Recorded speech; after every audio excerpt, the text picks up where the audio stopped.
That's why this is the NFL. They don't call these games because of weather. You play no matter what.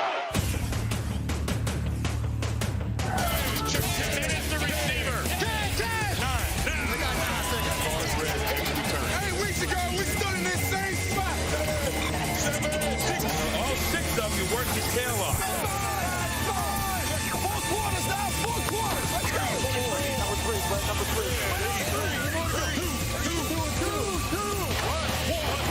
First round selection. How about the weather, huh? It's the ultimate icebreaker. How about this weather? Are you in charge of weather? The greatest form of small talk. It's like Bay Area weather. Yeah, this is wind picked up a little bit. Indeed, weather is a hot topic in the NFL. It's football weather right here, baby. Football weather. That's football weather there, baby. Great football weather. Good football weather. Great football weather. Football weather, baby. About time we finally got some football weather. But what is football weather? You know, it's football weather, you can see your breath. Sun's shining, but it's cool. I like it raining. It seems the only way to tackle weather in relation to football is to get extreme. Hypothermia will generally set in when your body temperature gets below 95 degrees. Is everybody ready? From wind and rain to snow and sleet, these are the ultimate elements that Mother Nature has dealt the NFL. These are the top 10 bad weather games of all time. The number 10 bad weather game of all time, Red Right 88. One time, baby, one time. In 1980, the Browns were known as the Cardiac Kids. To Newsome, man. Touchdown! He got it in the corner of the end zone. Another cardiac finish. Oh, boy. Cleveland wrote a series of dramatic finishes into our number 10 bad weather game, a playoff matchup with the Raiders. Cold. Typical January in Northeast Ohio. Cold front had just pushed through the day before the game. The weather, it is brutal beyond belief. The wind chill factor is minus 36. This was actually the coldest game in nearly 15 years in the NFL. That particular game, wind was the thing that I remember. My neck was exposed, and that whole game I felt like somebody just had this ice cold knife that just had it right in the back of my neck. The ground was completely frozen. We shut the heat down when we walked out, so when you came in, it was still cold, so you didn't warm up. And make sure with those heated benches over there, if you see anybody asleep, kick them in the ass. So as we're in the game, we're trying to decide what type of shoes to wear, what should I put on my hands. Everybody kind of played the game like you were on ice. Finally, we get ahead, and they were known the Cardiac Kids, and here they come again. And all we could do is stand there. And the Raiders are in very, very difficult position. They needed a field goal to beat us. We had already blocked one field goal. It was so cold, Cockcroft couldn't kick. It was like kicking a boulder. And so Rutigliano called infamous Red Right 88. The red spot right, FX say 88. Let's go. They came out on the play. We're all expecting a run. Sipe is going back to pass, wants to take a shot into the end zone. He looks, he throws, and it's a great play that may have been intercepted. Mike Davis could not catch a cold in Alaska barefooted, steps in front of the ball, and he catches it. I beat Mike off the line cleanly and was open. The ball got held up in the wind. You take a team that had won probably 7 or 8 games that way, and we lose one that way. Total silence went across that whole stadium at that point. It was a very, very eerie feeling. All they had to do was kick, and history would have been different for the Oakland Raiders. The Browns have been cursed ever since. But the Raiders rode Red Right 88 to a victory 3 weeks later in Super Bowl 15. Silver and black football is king of the hill in the National Football League. Plenty of wet weather games didn't make our list. Rain continues to fall. I don't see any rain! My shoes are heavy now, they're so. I should change socks, that might have helped. In the 1977 playoffs, the Vikings and Rams waded through the Mud Bowl. The weather is getting severe. The conditions are worsening. Mother Nature couldn't stop the Packers on their Super Bowl run 20 years later. World champion Packers. Nor the Colts in Super Bowl 41. And the rain is getting heavier. But none of these downpours drenched the field quite like our next bad weather game. The number 9 bad weather game of all time, the 1979 Bucs-Chiefs monsoon. The setup in Florida was this stationary front was sitting right over the state, and just torrential rain poured on Tampa. Record rain fell in that city during that game.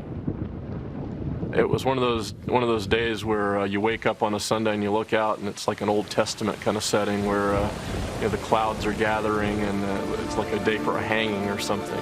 And you get to the stadium and it's not only raining, it is just, you're engulfed in water.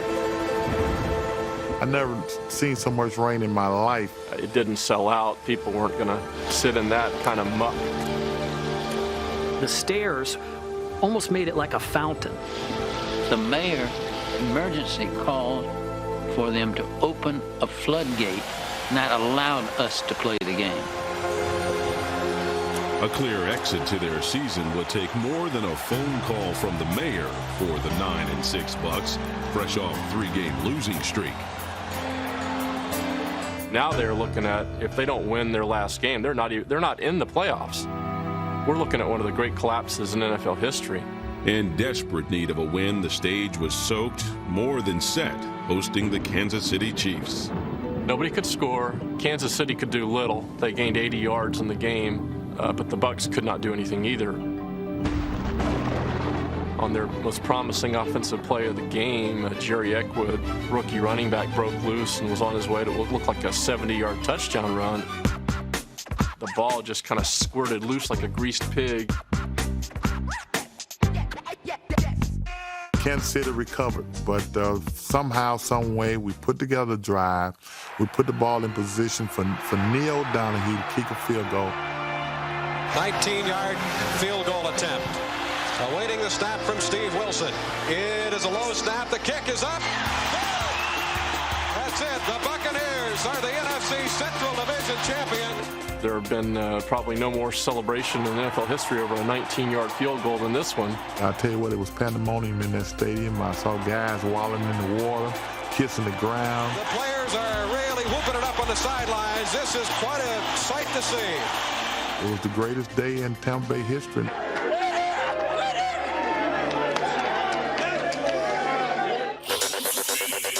The number 8 bad weather game of all time, the Sneakers game. Good evening, everybody, and welcome to the greatest show in sport. Before the NFL championship game evolved into the Super Bowl. What a great stage this is, the biggest stage in the world. This is the main event in all the sporting world. It was a small-time affair, and the outcome could be determined by something as trivial as who had the best footwear. The sneakers game was interesting because the Bears had won 18 straight games, and they were the dominant team of the NFL at that time. Open your big brown eyes and get a load of the world's greatest assortment of powerful, perilous pigskin prodigies, the Chicago Bears. Our number 8 bad weather game is the 1934 NFL Championship, better known as the Sneakers game. You had a great Chicago Bear team and a great New York Giant team with legendary players on both sides. They had played a great championship game the previous year, and now this was the rematch in New York. And it was a frozen field in December. It was not only frozen, but it was corroded. The cleats would not hold at all. I'm telling you, I just slid all over the place. Nobody could get any footing. Though the Giants had the home field advantage, the Bears took an early lead. The ice was thick, but we got the jump on them the first half. The score at the end of the first half was 13-3. In the second half, the Giants decided they would need an equipment change to get them back in the game. We couldn't find a sporting goods store in New York that was open. They went to Manhattan College and borrowed sneakers. We had an assistant clubhouse man named Abe Cohen, who also worked for Manhattan College. According to Abe Cohen, He went back there and had to use a hammer to break into the locker room. Abe Cohen comes back with 9 pair of sneakers. In the end, the soft shoe sneakers were the ones that could grab the field and made a tremendous difference in the ability to advance the ball. Right away, we said something was wrong because they had good footing, and we didn't have good footing. And we were slipping and sliding around, and they were running all over us. The Giants went on to win our number 8 bad weather game 30-13. They just outsmarted us, I guess. That was about the size of it. It was legal. There was nothing wrong with it. The number 7 bad weather game of all time, the snowplow game. The snowplow game, that brings back a lot of bad memories. This was one of those classic nor'easters we all hear about. A nor'easter generally develops somewhere either in the southeast or the mid-Atlantic. The wind direction is always out of the northeast. It impacts the northeast, and its movement is to the northeast. And it winds itself up almost like a hurricane, but when it happens in the winter, it's all snow. The Patriots hosted the Dolphins in our number 7 bad weather game. Neither team could score in the wintry weather until the 4th quarter when the snowplow drove into NFL history. They got down in position to kick a field goal, and Ron Meyer now realized that they had no chance of kicking the field goal unless the field was plowed out where the holder could catch the ball and put it down in an area where there wasn't any snow.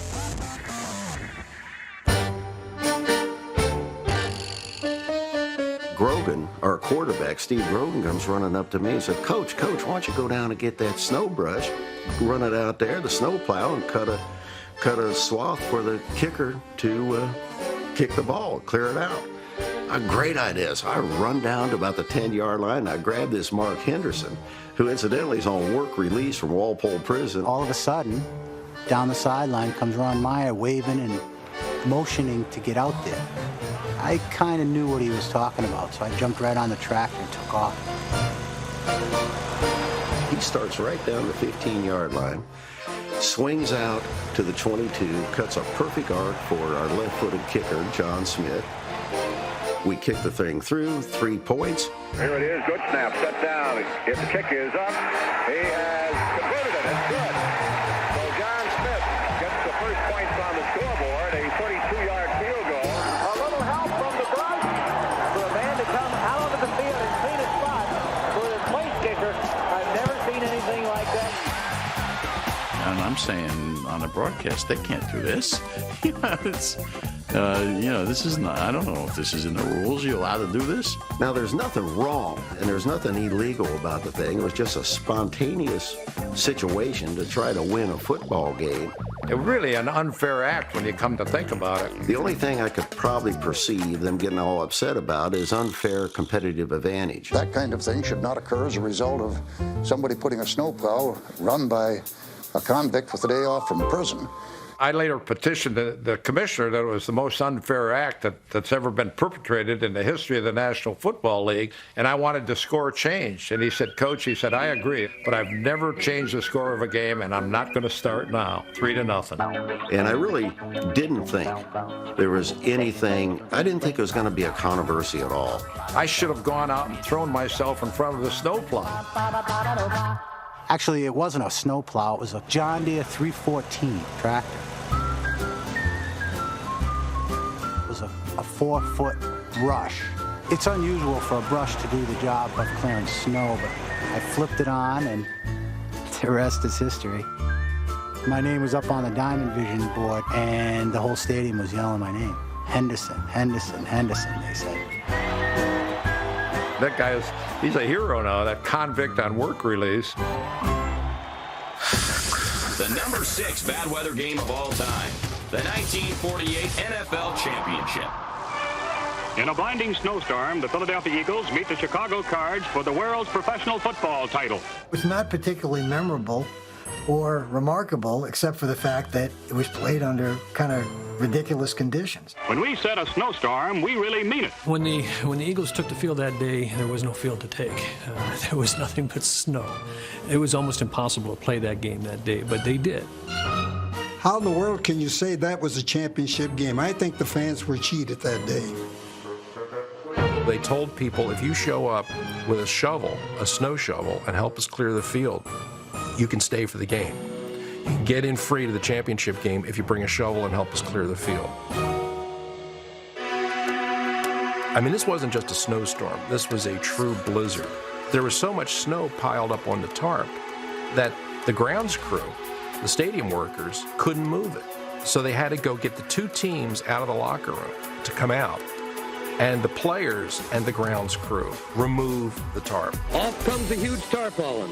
Even the players lend a hand. Now, can you picture this today? I mean, can you picture at last year's Super Bowl going in and telling the Colts and the Bears, hey, could you guys come out and help us squeegee off the field, get the water off here so we can play the game?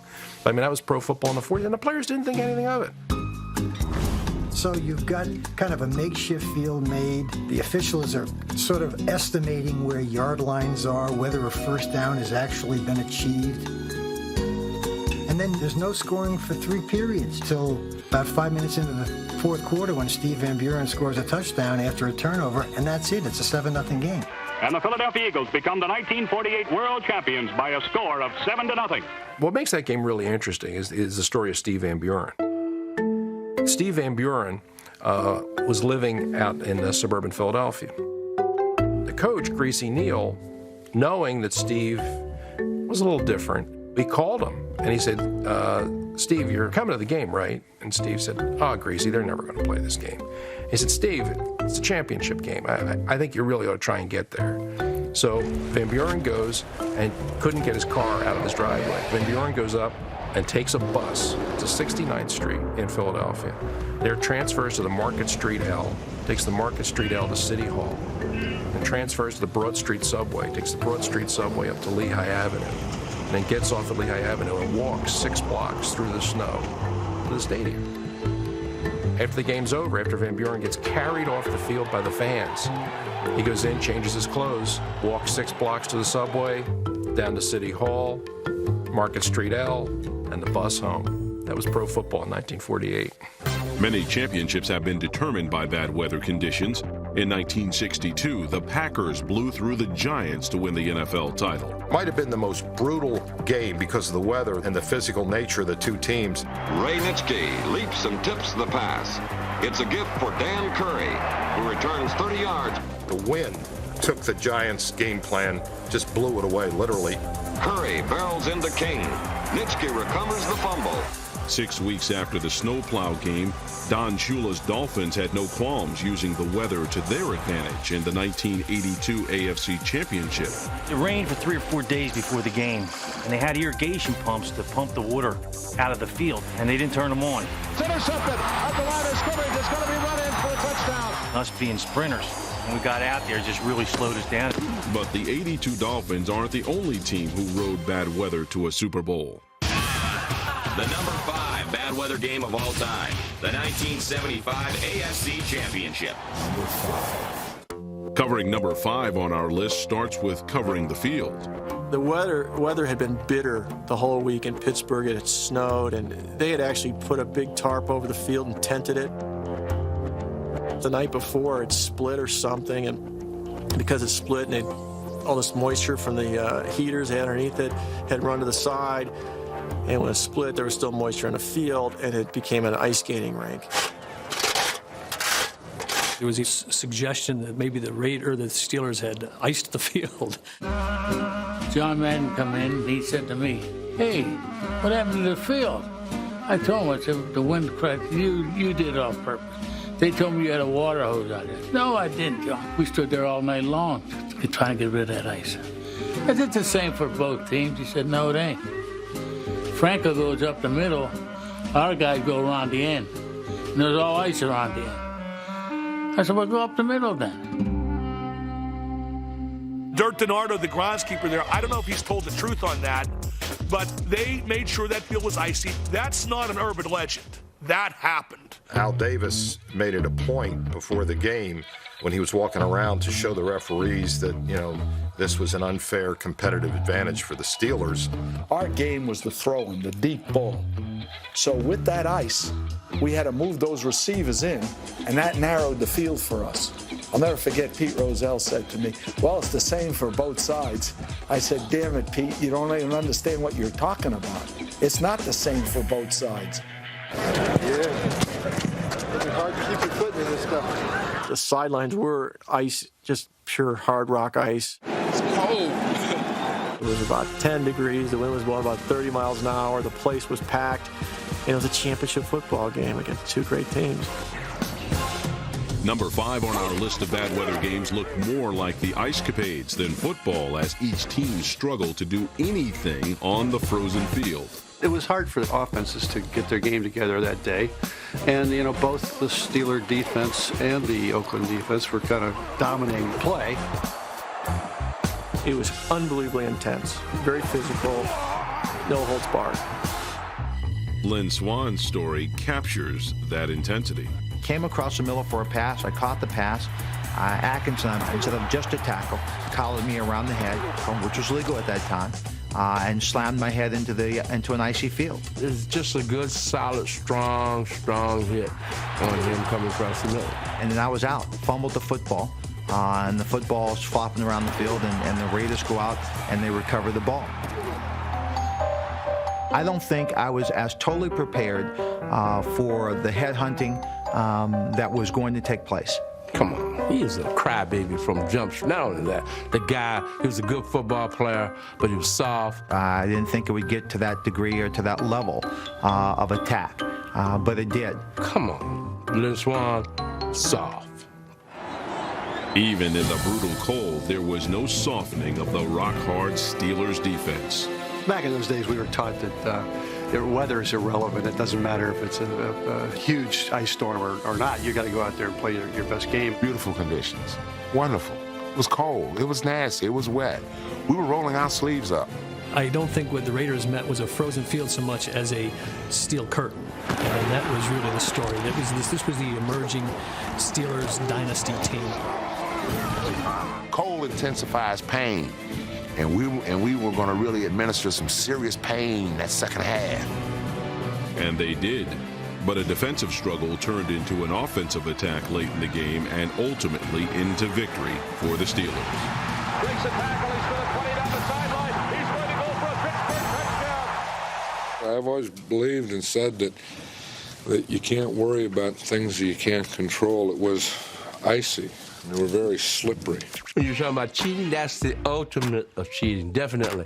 The field was a mess. We were trying to do everything to keep the whole field in good shape. We even had the Zamboni come to the sideline. That turf, they had to get that turf out of somebody's garage or something. That was the worst turf ever. Yeah, I don't even want to hear it. That's excuses. The number 4 bad weather game of all time, the 1981 AFC Championship. That's the coldest day in NFL history. The temperature in greater Cincinnati has dropped to 9 below, with winds out of the northwest gusting at 35 miles per hour. We're talking a wind-chilled 59 degrees below zero. And the Bengals are playing the San Diego Chargers for the AFC Championship today out by the river. And frankly, folks, you've got to be crazy, nuts, to be out there today. It was one of those days that hits you in the face and you said, oh my God, how are we going to play? It was the biggest game we had ever played in. It was the first for Cincinnati to be in the championship game. The winner goes to the Super Bowl. We had a very tough head coach in Forrest Gregg that I think had us mentally prepared. He says, men, it's going to be a lot like going to the dentist. You know it's going to hurt, but you got to go anyway. Meteorologically, what happened during this weekend was phenomenal. A low pressure, a storm, set up over Hudson Bay in Canada, and it was the equivalent of a Category 2 hurricane. This thing was a monster. What ended up happening was huge winds and cold air funneled right out of Canada. Frostbite sets in less than 5 minutes in conditions like that. I remember vividly the first play where I had to throw a forearm, and I thought I shattered my arm. You know, because it's just so brittle. Well, getting my helmet on and off was a challenge because it was frozen. It had no pliability anymore, so it was it hurt a little bit on the ears getting it on and off. It wasn't just his helmet that Dan Fouts had trouble with in our number 4 bad weather game. Incomplete to Winslow, and the Wind appeared to take that one and fly it right out of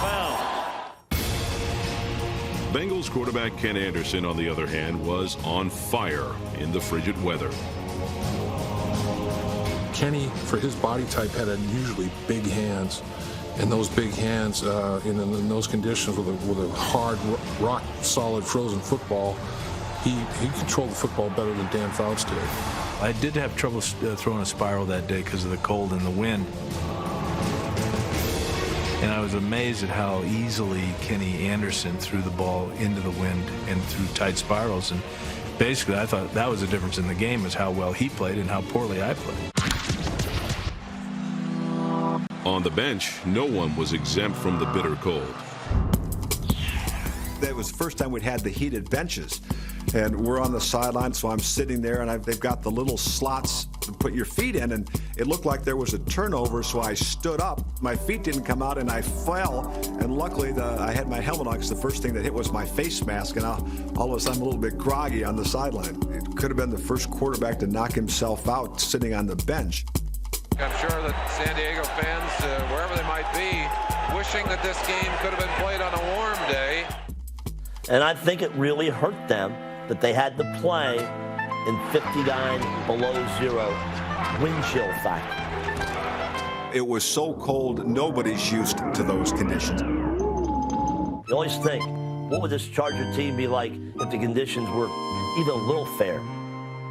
The thing is, though, we beat San Diego in San Diego during the season that year, like 48-17. We smoked them. So I just feel like we were a better team if we played them in Antarctica or Hawaii. It still comes down to who plays the better game on that particular day, and they did.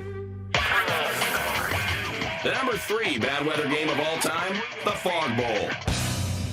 It is a wonderful day for a football game in Chicago. 2 days ago, we were talking about weather in the single digits. Now it's shirt sleeve weather. It's New Year's Eve. Is it wonderful or what? Welcome to Chicago, where the weather can change at any minute. Chicago's weather forecast, mostly sunny today, high of 35. It's warming up nicely out there to 29 along the lake. All right, here we go. The Eagles have never beaten the Bears in Chicago. Back to Tom Zach, rushes on. Tom Zach has time. He rainbows the right side. McKinnon wide open ahead of the field. To the 30, to the 25, 20, 15, 10, 5. Touchdown Bears! 64 yards! When we started the game, the first quarter was sunny. And then there was hardly any wind, and you could see the fog came right off the lake. Now this is bizarre. That seems almost too trite a word. It was like out of one of those scary movies. It's eerie. How does that work, Vern? Warm air goes over the cold water and whatever, however that stuff is? Weather-wise, this was a true anomaly. This hardly ever happens in Chicago at this time of year. Colder air comes in off of Lake Michigan. It's a little bit warmer in the city. Suddenly you get this inversion layer that develops and you've got fog. I was sitting up in the press box broadcasting that game. We would see some players run over here, and then you'd see the ball disappear over there and then disappear in the fog. How do you do a radio broadcast when you can't see anything? There's the snap now to Cunningham on 1st and 10 with no huddle. He fires the left side, and it's intercepted, I believe. Intercepted by the Bears and returned downfield. I cannot see it. There was no visual picture of the guys on the field. The Eagles and the Bears are playing football, but I can't see, nor can anyone else. There are just shadows back there. And he'll throw. Not sure whether it was caught or not. The Fog Bowl was the coolest game I would ever play in my life. It was just absolutely amazing. The blanket of fog that smothered Soldier Field inspired some in our number 3 bad weather game. You can't find the football. You can't see the quarterback. You can't do anything. How do you get your signals in and out? How do you do a lot of things? It's like playing blind. As Randall would drop back into a 7-step drop, he basically would disappear. At that point, it's all timing. And, in the NFL, most plays are about timing anyway. One thing that we weren't much concerned about was the long ball. So the best place for Randall to throw the football was the middle of the field because you couldn't see sideline to sideline. It made for some great collisions. What made it great is you could come to the sideline, and the minute you came to the sideline, you stepped through this wall to the coaches, and you kind of snuck your head out, and they said, well, what's going on? It was definitely what you would call a player's game because we really enjoyed playing the game inside the bubble. The Bears were at home under their gray canopy while the visitors from Philadelphia got lost in the fog. We in Philadelphia were screaming at the top of our lungs, stop the game. And there's even talk now of suspending the game because the officials can't see the ball. We have been in contact with the National Football League, and they have never called a game because of fog, but they are monitoring the situation in this ball game. The league let the game go on, and Chicago ended up on top, 20-12. You play a whole season for that game. And the Eagles had a good chance to win that game. They were on a run, and they lost because a cloud descended on Soldier Field and blocked the view of a lot of players. In Philadelphia, it's another example of our bad luck. Plenty of bad weather games have come down to a kick. It's a first down kick, and it's blocked! And no one, yes! In 1993, Leon Lett's blunder cost the Cowboys a victory on Thanksgiving Day. When you think in terms of history, Hitler's army, Napoleon were defeated because of the cold and the snow. In 1958, the Giants advanced to what some call the greatest game ever played. After Pat Summerall, and Cooper scores. Yes, that Pat Summerall kicked a 49-yard game winner in the Giants season finale. It's cold, it's dark, it's wet. Summerall kicks. But our next field goal kick started a dynasty. The number 2 bad weather game of all time. The 2001 questionable tuck. When we go back in time and you look at all the dynasties, the San Francisco 49ers had the catch. Caught by Clark! Clark, that'll touchdown! And the Pittsburgh Steelers had the immaculate reception. And there's a collision. It's caught out of the air. Harris is going for a touchdown for Pittsburgh. And the New England Patriots, more than anything else, had the tuck rule play. In the 2001 playoffs, the Patriots welcomed the Raiders to Foxborough in typical New England fashion. And the snow is coming down in Foxborough. It was a lot of snow, and it started about 3 or 4 hours before the game. If you love football to be played in the cold weather and the elements, this is your night. And it snowed 4 inches during the game, so we're talking this much snow. It was like a snow globe. Giant flakes falling down all night long. The Raiders led 13-10 late in the fourth quarter, but New England had one final possession in our number 2 bad weather game. The weather was secondary in that game because of how it played itself out, because it all came down to the tuck. Woodson showing blitz. Here he is, buried down, and Brady calls the fumble. Beacon dives on the ball. The Raiders have the ball. And I ran off the field, and I was so pissed. I couldn't believe that, I fumbled the ball to lose the game. The Raiders are 143 away from going back to the AFC Championship game. And next thing you know, a little flag comes out or, the referee starts doing this. The play is going to be reviewed, though, Greg. Why? He does bring it forward, but that's not to pass the ball. He pumped it. He was pulling the ball back. Now, it looked, of course, we're biased, that it was a forward pass attempt. It looked like his arm was going forward. And the tuck rule comes in, man. It pays dividends for our team. After reviewing the play, the quarterback's arm was going forward. It is an all right. Patriots retain the ball. Yes, I know the tuck rule was in the books, but that was a fumble. He was not looking to throw the ball. He was pumping. This is an abomination of a rule, and if I were the Raiders, I would on that rule. The tuck rule, come on. What a joke. I know the rule book says that they called it right, but common sense tells you the Raiders got screwed on that play. That's a rule that hasn't been used before nor since. Only with the Raiders. Didn't mean we won the game, but it just gave us life again. Adam Vinatieri will attempt a 45-yard field goal to try to tie it. There must have been 5 or 6 inches of snow on the field, and the wind was blowing at Adam at that point. No way. How are they going to make it from 45 yards off of a bed of snow?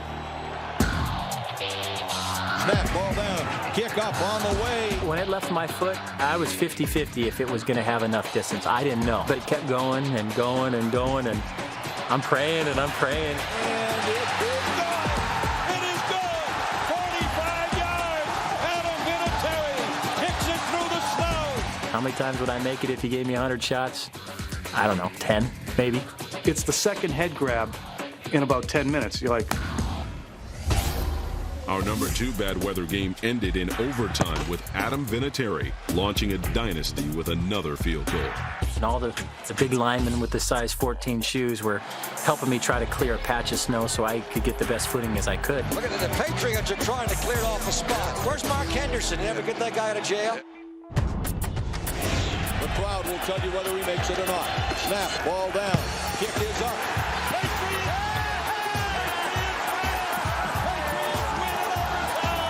When you work hard and you feel like you've done everything that's necessary to win, and then you lose by an official's call, and that's heartbreaking and sticks with you forever.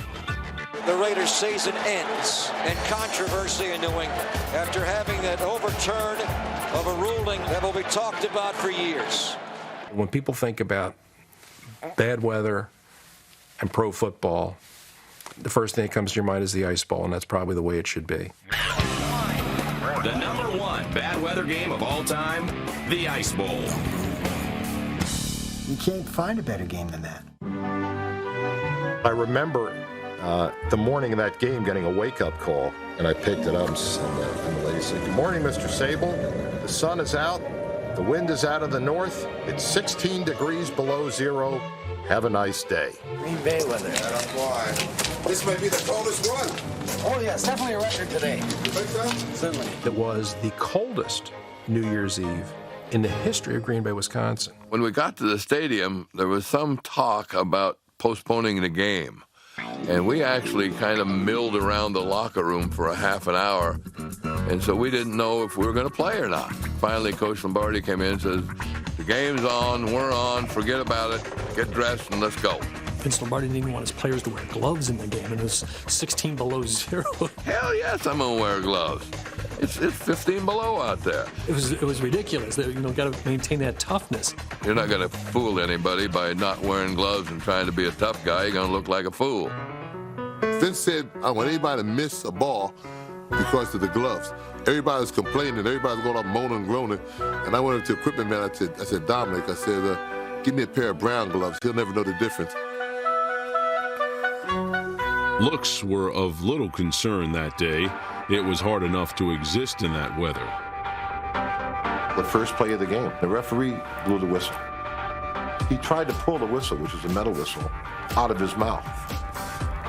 It stuck to his lip, and he had to rip it out of his mouth, and his lip bled, and the blood froze.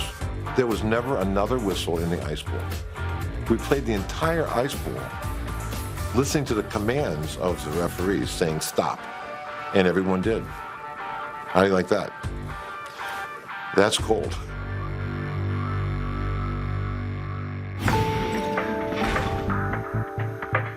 They had put this wiring. They had 750,000 volts of wiring under the turf. They felt that this would keep the field from freezing, but it was so cold that it froze the wiring system. The field we played on was totally an ice rink. The footing was so bad, and the hands were so cold, and the receivers catching the ball was difficult, and throwing the ball and running the ball, everything was difficult. It was ridiculous. It just couldn't get any colder than it was.